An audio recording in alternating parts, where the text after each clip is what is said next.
हम हिंदुस्तानियों का सबसे बड़ा जानी दुश्मन देश पाकिस्तान है, लेकिन फिर भी हम वहाँ की फिल्में, वेब सीरीज देखते हैं, गाने सुनते हैं। पर जरा सोचिए, इसी वजह से अगर हमारा मुल्क हमें फांसी की सजा सुना दे तो? उत्तर कोरिया, जहाँ चलती है किम जोंग उन की तानाशाही, यहाँ दुश्मन देश दक्षिण कोरिया की फिल्में देखना बैन है। इसे लेकर उत्तर कोरिया ने सख्त कानून बनाया है, जिसमें दक्षिण कोरिया के ड्रामा, फिल्म और म्यूजिक को गलत और बिगाड़ने वाला बताया गया है। सरकार का कहना है कि ऐसा मनोरंजन देखने से लोग सरकार की सोच से भटक जाते हैं। दक्षिण कोरिया की फिल्म, ड्रामा या म्यूजिक सुनने पर 5 से 15 साल की मजदूरी की सजा मिलती है।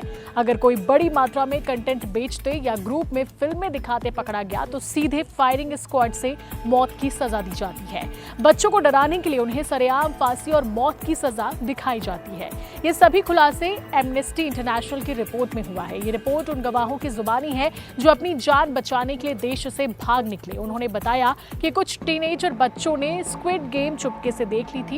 ये बच्चे के पॉप के गाने भी सुनते थे। ये खबर प्रशासन तक पहुंच गई। बस फिर क्या था, इन बच्चों की ना उम्र दिखी गई और ना ही इंसानियत दिखाई गई। दावा किया जा रहा है कि हाई स्कूल के छात्रों को सरेआम फांसी दे दी गई। 2021 में इस शो को बांटने वाले एक शख्स को भी मौत की सजा दी गई थी। एमनेस्टी की रिपोर्ट बताती है कि ये कोई इकलौती घटना नहीं है, बल्कि वहां के युवाओं को डराने के लिए ऐसी सामूहिक हत्याएं आम हो चुकी हैं। हालांकि ये कानून गरीबों के शोषण के लिए ही काम कर रहा है। पैसे वाले लोग अधिकारियों को रिश्वत देकर बच जाते हैं।